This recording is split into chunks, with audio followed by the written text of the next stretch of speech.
In this paper, we've just learned about holding space, and in the previous paper, we learned about safe space. How do these two relate to each other? Okay, we could conceive of the safe space as being the thing. It's the safe space. In grammatical terms, we could say that's the noun. The holding space is the ability or the competence level of maintaining this one here. So we could say that that is the verb to the noun. So that is the process. The process, the procedure of evidencing this to a fulsome extent. And an example of holding space?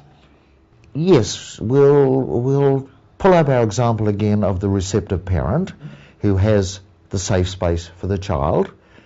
The holding space is their competence in holding that open long enough, creating, maintaining, keeping the safe space sufficient to the point of resolution. And physically, what is that parent doing in the process of holding space? Okay, as we get into the later drills and teachings on how to expedite this best, we find it's not so much what the parent does, it's what they're not doing that creates the safe space. They're not condemning, they're not judging, they're not criticizing, they're not coercing, they're not pressuring, they're not stressing.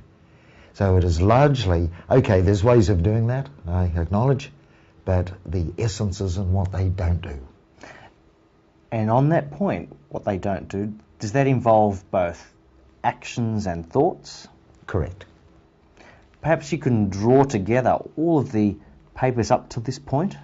This is a very important paper because all the preceding ones have been the negative factors that negate against the ability to hold open a safe space. Thank you. Good.